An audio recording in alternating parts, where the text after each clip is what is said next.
For a while, I have been contemplating some very deep verses from the suttas. It's in the Khuddaka Nikaya, in the Sutta Nipata book, and the last chapter called Parayanavagga, going to the far shore, crossing over to the far shore, it is called.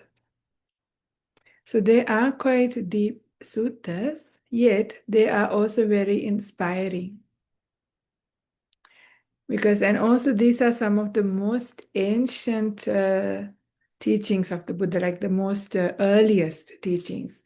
And how we know this is because some of these verses, the Buddha refers to those suttas in other discourses. He says, okay, in this Parayanavagga, in the questions to the Ajitha, this is what I meant. Or in the questions to Tissametteya, this is what I meant. Like that, the Buddha himself refers to these suttas. So you know, these are very original teachings. These are the words of the Buddha because they are repeated in other words of the Buddha.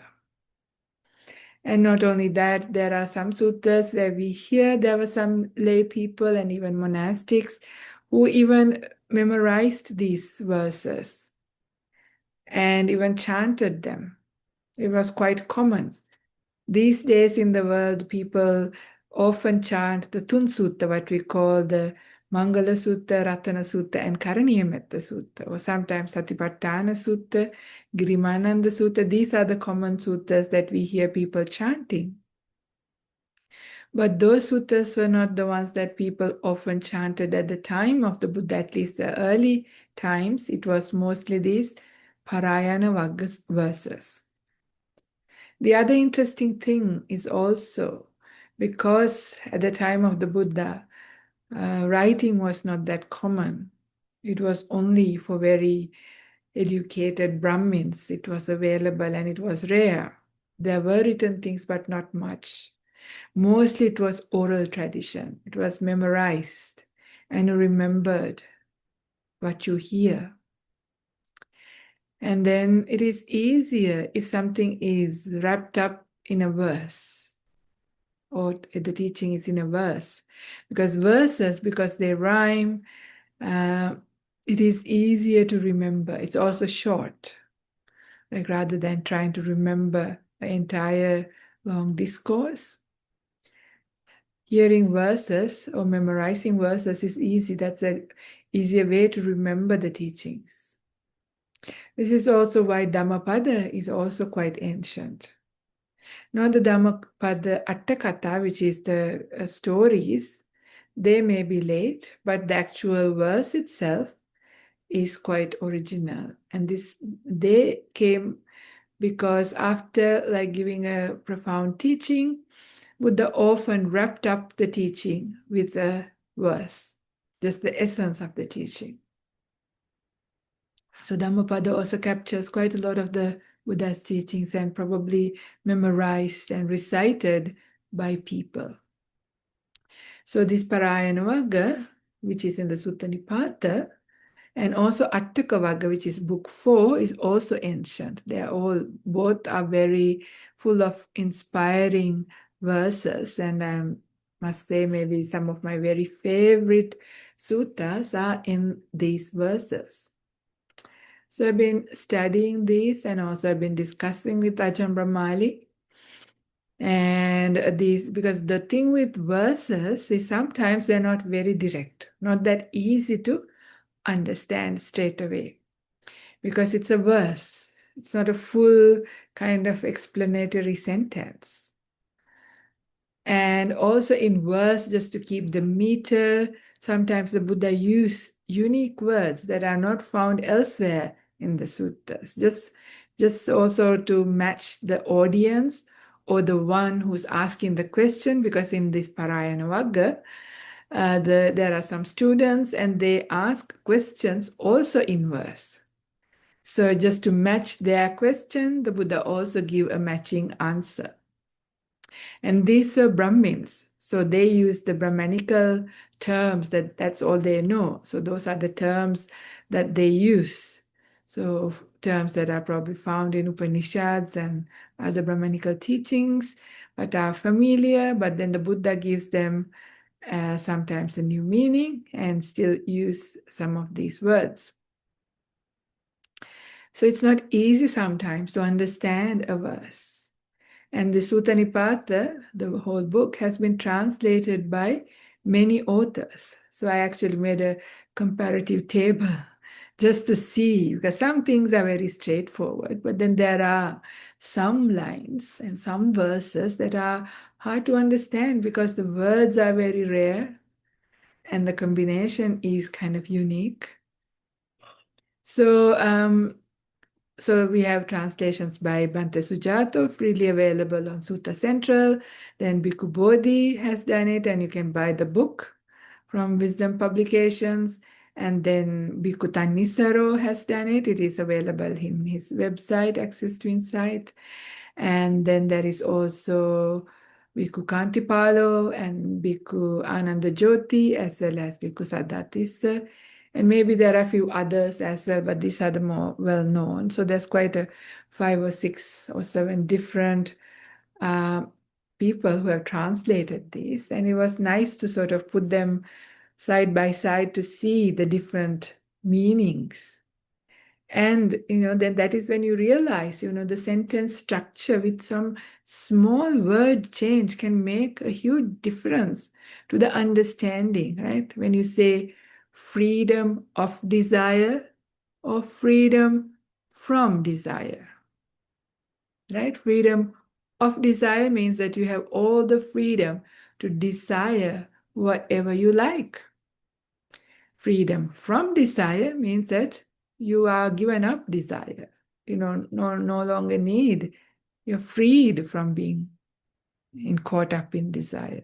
So just one, little word, whether of or from. Yeah. Of perception, from perception. Yeah. So like this, it is not easy sometimes. So the meaning can change quite a lot if you don't translate it properly and see it in the full context, and then also put it back into the more commonly known suttas in the main Nikayas, like the Majjhima Nikaya, Anguttara Nikaya, Digha Nikaya, and Samyutta Nikaya. So, of course, the Buddha's teachings are always, the similar kind of thing. It's nothing different to anything. All the teachings that are in parayanavagga are repeated many times in the other Nikayas. So it's not so hard to find what the meaning is, but it is important to do so while trying to keep the meter and the way of translation in a nice way, but also to understand it very well. So you can see when you have verses, they can easily be misinterpreted and misunderstood as well. So that's why I had a chat with, like a discussion with Ajahn Brahmali as well. He's also an expert in Pali. So we also sort of looked into all the other translators and sort of did our own kind of little translation for us and for teaching this in the future. So since I've been doing this work, I thought maybe I will do one of the suttas from this section today. And if I keep my inspiration up, I might continue more of those verses here. Unfortunately, I don't have the actual book with me, and it's hard to read online while I'm also on Zoom. So the introductory verses, the story that went before, is not with me today. Maybe I will do it at a future Dhamma talk. But in essence, this happened with an old teacher called Bhaveri. He was a Brahmin, and he was about 120 years or over 120 years old, quite aged. And he's a really good, kind, gentle, generous, kind of really good person. And he had many students. He had 16 students. And he had done a big sacrifice because that was the kind of practice the Brahmins did at the time. So he had done a very big sacrifice, like sacrificial ceremony, spent a lot of his money. In fact, when you read it, this is all from memory now. He had spent almost all of his money, all of the wealth that he had for this sacrificial ceremony, because that's what they believed. They believed it's through sacrifice that you purify and reach enlightenment. This was the understanding of some of the Brahmins. So he has done this amazing sacrifice, and after having finished that, some kind of a beggar come to his house and ask for some money, ask for some things, because he was known to be wealthy. But then he says, well, now I haven't got anything left to give you because I've used it all up in my sacrificial ceremony. And this beggar becomes very angry and he puts a curse. Right? He puts a curse on this Brahmin Bhaveri, saying, may your head split into 7 pieces.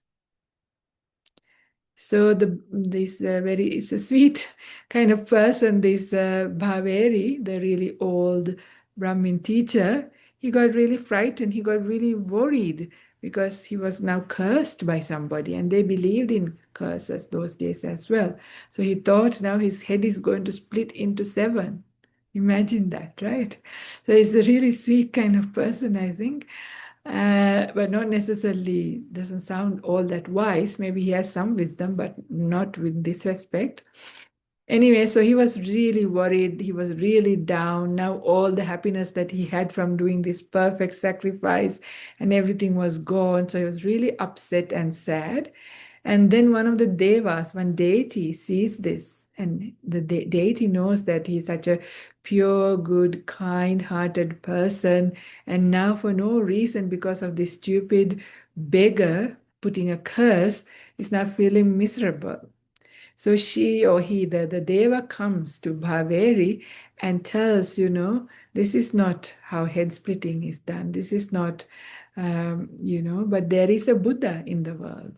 And when he hears the word Buddha, he gets very excited. There is a Buddha. That means in the Pali language, Buddha Bunjeti means awakened one. Yeah, somebody awakened. So he gets very excited because before the arising of the Buddha, already the Brahmins knew somehow there was going to be a Buddha. There were some predictions because there were some Brahmins who had really strong meditations and some psychic ability. So they have always known there will be somebody who will awaken to the truth, who will understand the ending of suffering or, going to freedom. Or they had these words. They also had the idea of Nibbana. Yeah, they had these things somehow. That's why India is a very interesting country, even today.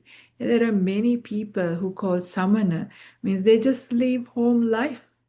Yeah, they give up everything, they renounce everything, and they go into the wilderness and they go begging and they just try to, spiritual seekers find a solution. So this was common. So many people were going, searching, because they have come to understand there is a problem. Yeah. In fact, lots of these, when I start reading the suttas, you will see even these students, they knew old age and death was a problem. Old age, sickness, and death was a problem, was understood. Yeah. So they have reflected like that. And imagine how many of us, before hearing the teachings of the Buddha, thought about that as a problem, right? We celebrate birth, not worry, think that it's a problem. And yes, we know death is a problem, but we think, what kind of solution can we find? And for sickness, the only solution we look for is just medicine, even though we know medicine is very limited. Yeah, we know even by science, only 30% of cure comes from the medicine, the 70% comes from other things. And not everybody can be cured of illness, even with just medicines. So, and separation from the loved, have to be united with this light, all of these things as a problem. Quite a lot of these people, contemporary practitioners at the time of the Buddha, understood that there is a problem. The problem is this, birth, old age, sickness, and death. But they didn't know how to find a solution to that problem. How do you make an end to it? Right? This was understood. So it's interesting. So they knew some of these things. So when Bhaveri heard that there is actually a Buddha, he was really excited. He was really elated, really happy, but then a little bit sad as well because he realized he's too old. It was too difficult for him to make the journey from where they live. From looking into the suttas, it seems they were staying somewhere where the current day Mumbai is, yeah, somewhere around there, quite far from where the Buddha was, which is Rajagaha or Jetavana or that kind of area, which is in the east. So they were in the west, quite far, more than 1,000 kilometers apart or even more. So he knew it was going to be difficult for him to go, but then he calls all of his students, these 16 students, and tell them that there is a Buddha in the world. So the Deva tells where the Buddha is, that he is in which area. But of course, there is no internet, there are no phone calls, things like that. So it was hard for them to know exactly where the Buddha would be. But they knew in generally which kind of, cities he was traveling around. So then the Barberi tells these 16 students, the marks, like how can you identify somebody who's a Buddha? Because you have to be careful, right? Like the last talk that I gave, I was talking about how to find who is a reliable teacher. This is important, that we don't always just go around listening to anybody and everybody and then getting very confused. And these days also there are many people who misrepresent the teachings of the Buddha. So it's really important that you find a true teacher.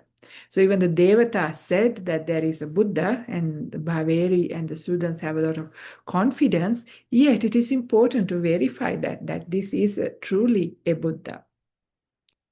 So Bhaveri actually tells, how you can find out who a Buddha is, because in the Brahmanical scriptures there was some information about how to identify somebody who is awakened.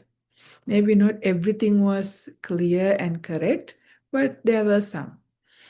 And anyway, then also Bhaveri said, when you first go there, when you first meet the Buddha, ask the questions in your mind, not with words, right? Because they knew that the Buddha would be able to read the minds of others. So that's also interesting. So the Bhaveri gives these kinds of instructions, and then all these 16 students have their own questions, and maybe some of them are also related to what Bhaveri wanted to find out. Anyway, so these 16 students set on their long journey. And they are good meditators. You can see, like when they start asking questions, they are quite well developed in wisdom as well, because the way they put forth the question, you can understand how much they understand about, something. And then that's why these are quite deep questions as well. Anyway, so they come and they go to the first city, which they think the Buddha may be. But unfortunately, the Buddha has just left. So the people say he went in this direction. So then they go in that direction. By the time they get to the next town, the Buddha has just left. Like that, they go to few different places, maybe over a couple of days or something, not giving up. They're very excited, and finally they come to the place the Buddha was, and he was, according to the introductory verses, he was giving a sermon on top of a hill. There was a crowd, and the Buddha was giving a teaching, and the 16 students climb this. It's given beautifully how energetically, how excitedly they were climbing this little hill. For a moment, think about it. Yeah. if you heard somehow there is the Buddha in Sydney or in New Zealand or somewhere even in another country, somewhere, if there was a Buddha, or if there is a real true Arahant, yeah, real Arahant that you are really reliable one.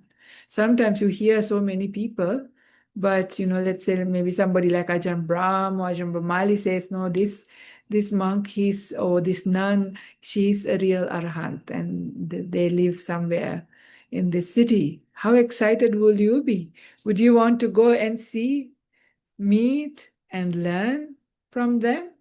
I would, isn't it? It's exciting, especially if it is a Buddha. It's really exciting because you know that this is somebody who's really, really wise, but also very, very kind. He's going to know you for who you are, but at the same time, he's going to accept you for who you are with all of your defilements and problems and everything. He's still going to have affection, kindness, and going to teach you.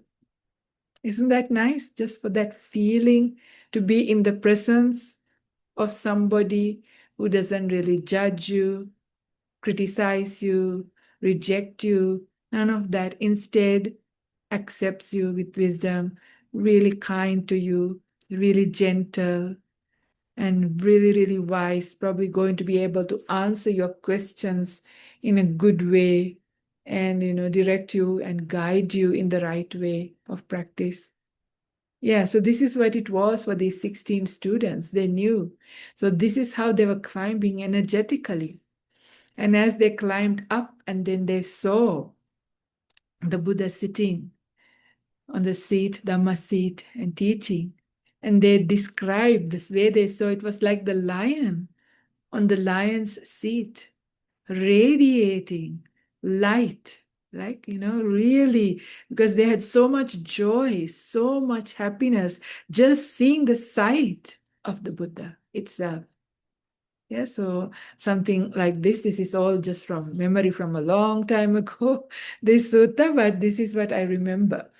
And then they just stand in the very back. They didn't want to sort of disturb and go into the front because there was already a sermon happening and lots of people sitting. So they stood in the back. And when the Buddha sort of finished the sermon, then these students, in the meantime, they also sort of looked into all the signs that their teacher Bhaveri told the Buddha had. So they realized the Buddha had the signs of a Buddha. But then they asked the questions. Yeah, they asked a couple of questions in their mind silently. And of course, the Buddha then answered with his voice.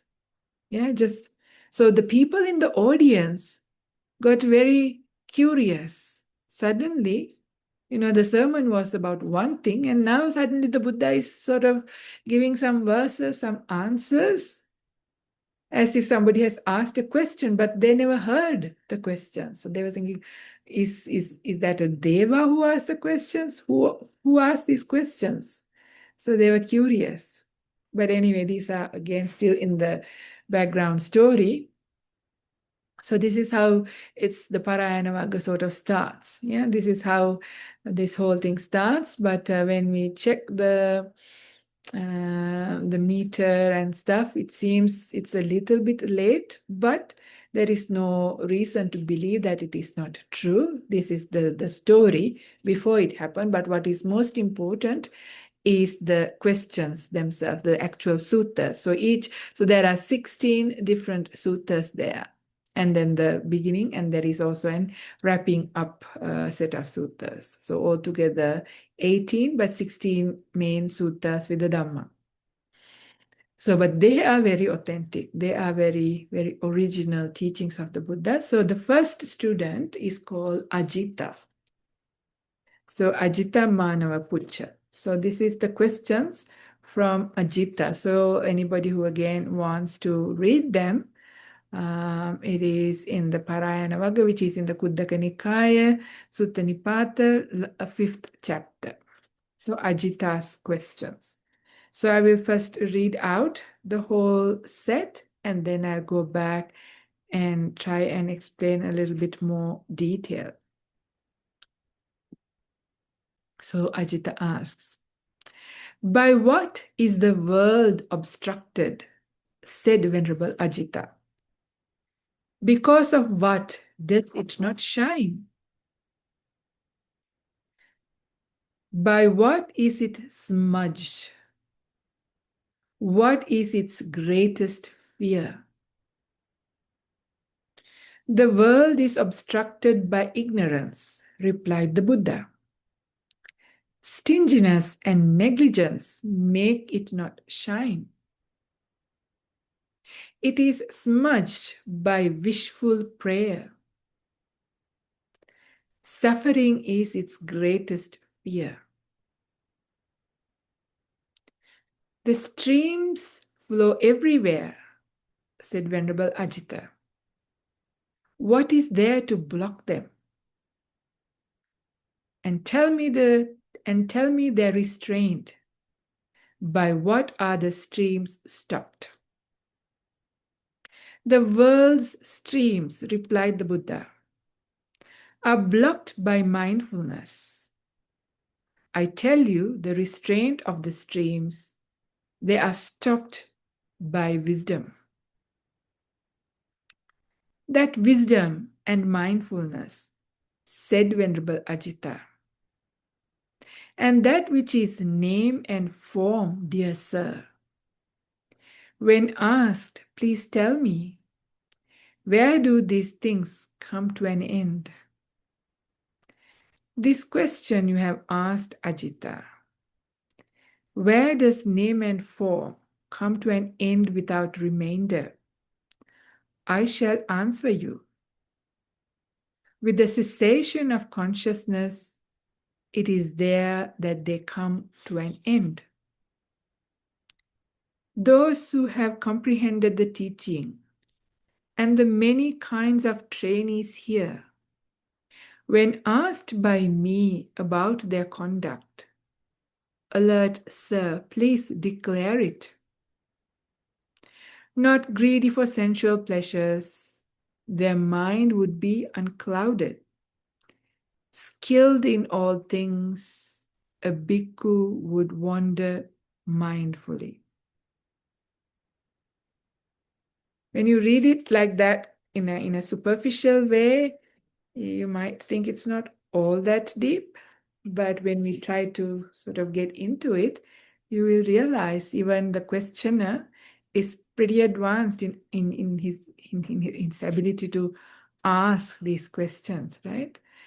And the other thing is also very interesting. Some of these words the Buddha used. For example, there is this word in Pali called jappa, which is not found usually in the other Nikayas.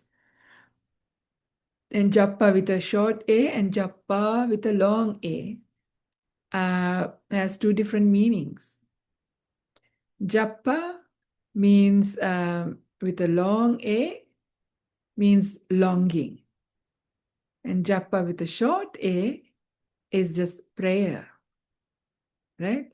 So, so you will see when it comes to that, how skillfully Buddha uses some of these words to bring home some of the ideas of the Brahmins and sort of turn it around and make it very powerful for them. It happens throughout these verses because he's using some of their terms to bring out some meaning in a powerful way. So this is the other fascinating thing about verses. So, but as much as it is difficult to somehow understand some of the meanings, it is also fascinating when you see these connections. So again, going back to this first verse, by what is the world obstructed? Interesting question, isn't it? Ajitha, the student, already understands world is obstructed. Think for a moment. Before coming to the teaching, now that most of you who are listening to this are quite advanced in your Dhamma understanding, so you know these things. But before you came across the teachings, did you ever think that the world was obstructed by something. Yeah. And even what is this world? Loka. Yeah. What is referred to as loka is also interesting. Right? What do you understand when you hear loka? Is it this earth, the planet earth? When you say world, is it the world of your world of music, world of all these different things you call world, right? Your sensual world, world of your senses. So many ways the word is used, but often when you hear world, we naturally think about planet Earth. But I don't think this Ajitha is talking about planet Earth being obstructed by anything. So it's interesting, when the word world is there, it's referring to some other kind of world. And he understood that, right? So here he's talking about the world as in people in the world and their minds. Yeah, minds and all the, like, the Buddha's definition of the world was, of course, the six senses, but we can't expect Ajita, who was a Brahmin, when he first met the Buddha, would understand in that way, but it was more like he was referring to the people in the world and their minds. Yeah, people's minds are obstructed by something. That much he understood. So that's why it's quite advanced to even ask this question. So asking, what is obstructing the minds of people? Because of what does it not shine? So he also understood that the minds should naturally be shining. Do we ever think like that? You never think like that, right? That the mind should be shining. Everybody should have shining, bright, radiant minds. But he's asking, why this radiant mind is obstructed by something and is not shining? What is stopping it from shining? Minds of the people. By what is it smudged? Or the word here is actually abhilepana. It's kind of like a greasy thing that is put on it. It's smudged. The mind is smudged or greased by something, some kind of sticky, gooey thing. And what is its greatest fear? Yeah, what is the fear that people are facing? Quite profound. Now that we understand it a little bit, we understand the questions are coming from a deep place. So this Ajita has really good practice, quite a lot of wisdom, has done quite a lot of contemplation to understand, even to ask these questions. And the Buddha says, the world is obstructed by ignorance. So the people's minds are obstructed by ignorance, avidya. Yeah. So this is the delusion or avidya. This is the big problem. Yeah, we know from previous talks and previous suttas that you have learned the biggest problem, why we are here. Yeah, why human beings are here or all beings are here is due to this ignorance. So what is this ignorance? Yeah, it's a big topic. You can give a whole workshop on it, what ignorance is. But the definition by the Buddha is understanding. It's not understanding that there is suffering in the world. Yeah, not understanding the Four Noble Truths. That because in the world people think, even though they majority of the time experience quite a lot of pain and suffering throughout the day, even if you ask average person, if they were very honest, they would say, yeah, most part of the day is either neutral feeling or quite a lot of painful kind of feeling, not pleasurable feeling. Of course, we have pleasure from time to time throughout the day, but if you sort of try to weigh it out, the scale is really off, right? Really off. Yet our feeling of the people in the world is. Want to have fun, we want to be happy, we want to do exciting things, go places, have many different kinds of experiences. This is what life is about. So we are constantly trying to chase pleasure, thinking that there is this kind of amazing pleasure available. So the Buddha says, of course, pleasurable feeling is there. There are three different kinds of feelings. When it comes to feeling, there is pleasurable feeling, painful feeling, and neutral feeling. Even though it is there, even what we consider as pleasure is a subtle form of pain at the end, when it comes to ending of all suffering. When all suffering is ended, when you compare that to the bliss of Nibbana, even what we call as pleasure, especially in relation to the sensual world, which is what normal people know, right? Unless you are a deep meditator, the pleasures that we know are the pleasures born from the sensual world, the beautiful sights, beautiful sounds, taste, smells, touches, these kinds of things. This is what we call as pleasure. These are the things that we run after constantly. And are we completely satisfied? If you're satisfied, why do you want more? Because these things from the sensual world are not satiable, not satiated. Yeah, the Buddha says in other suttas, things like food, sleep, and sex. You can't just do lots and lots and lots of it and say that that's enough now. I'm done. I'm satisfied.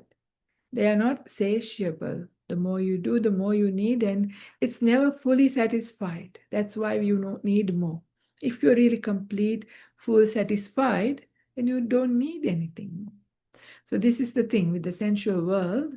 These things are unsatiable. So you have to keep running after them, keep getting them. And they are not cheap, right? So all of these things rob us, our entire life, everything that we work really hard all our life to earn money, to get our sensual pleasures. And you get gratification. How long does that gratification last? Isn't it? If we are really honest, we know it lasts only a short time and then we need again. So we have to keep spending money and then we have to work really hard, invest in a lot of pain to earn that money and get it again. So this is what the pleasure that we call in the world. So people in the general world are not aware that there really is suffering. And even if they call suffering, they're only talking about their financial problems or health issues or the difficult person in their life and things like that. But the real suffering that is there, people are not aware of in general. Most people, before hearing the teachings of the Buddha, never think that the biggest suffering is being born, right? We have to suffer with all of these other things is just because of birth. This was a unique discovery of the Buddha, but not only the discovery of the suffering, but he also found the solution, which is the difference. Because even Ajitha and others seem to sort of understand that birth has been a problem, but old age, sickness, those things we never also think as big problems, big sufferings. So ignorance is that not understanding there is a real problem. If we really understood that there is a real problem, we will not be heedless the way we are. We won't be wasting our time the way we are wasting our time. Because every day we are only getting closer to our death. We are only getting closer to old age. We are only getting closer to sickness. Next one. But we never, our ignorance sort of push it away. Yeah. Even though when I say like that, we all know. But the next moment, when the Dhamma talk finishes, when you wake up tomorrow morning, again, all of that can be forgotten sometimes.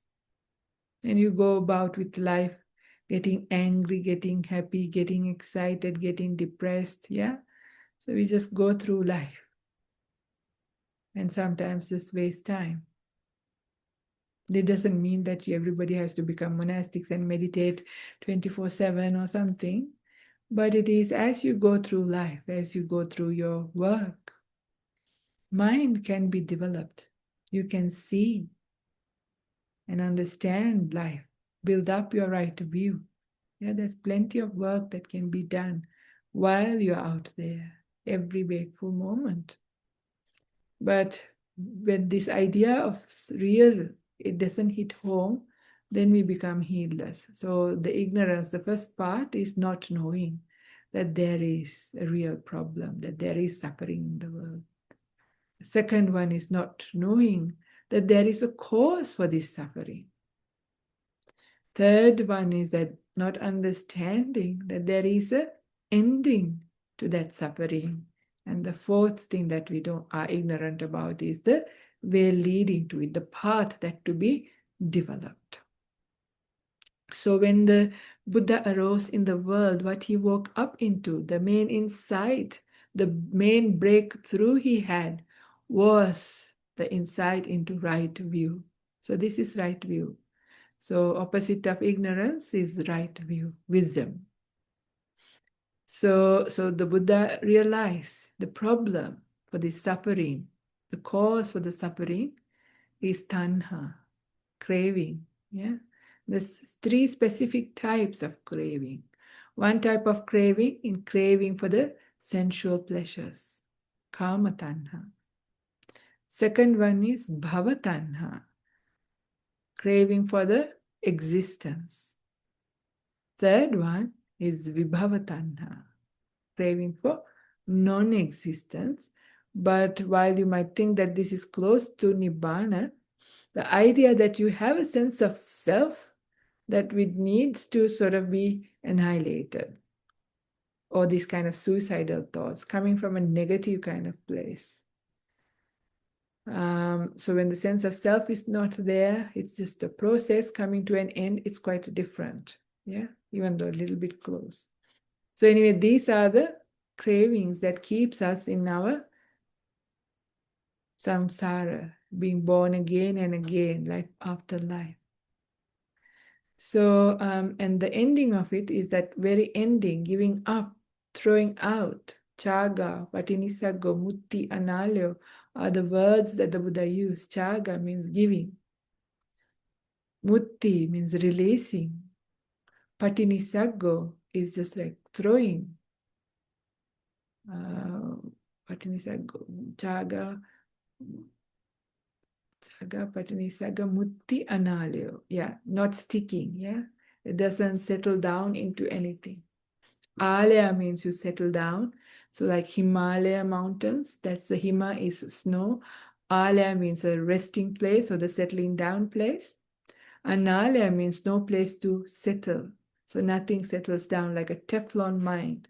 Yeah, so the craving is this glue, the sticky thing in our mind. When that dries up, the mind is free. So that's the ending, and the way leading to that is the Noble Eightfold Path.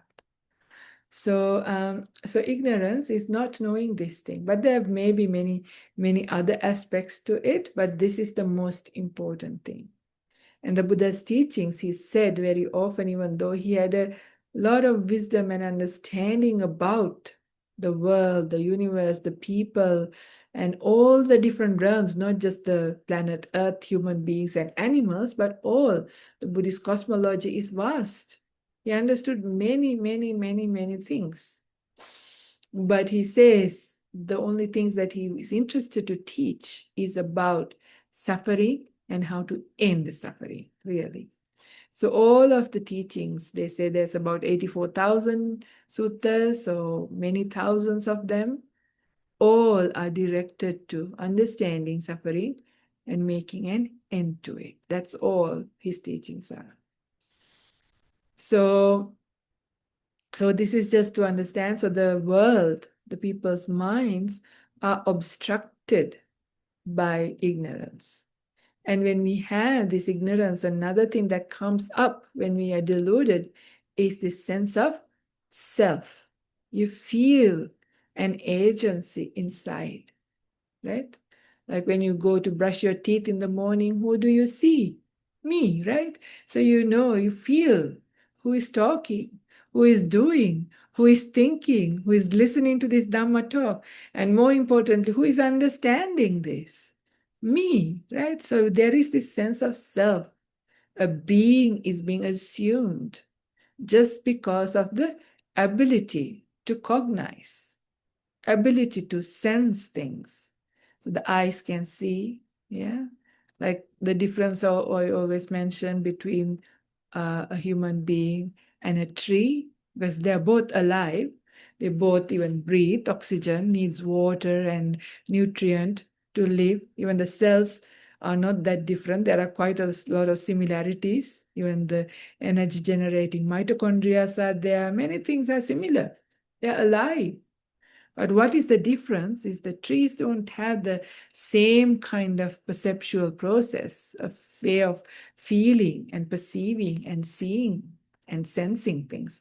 They have chemical sensing, but it's very different to an eye seeing, a ear hearing, a tongue tasting, a nose smelling, and a body feeling, and a mind understanding all of that.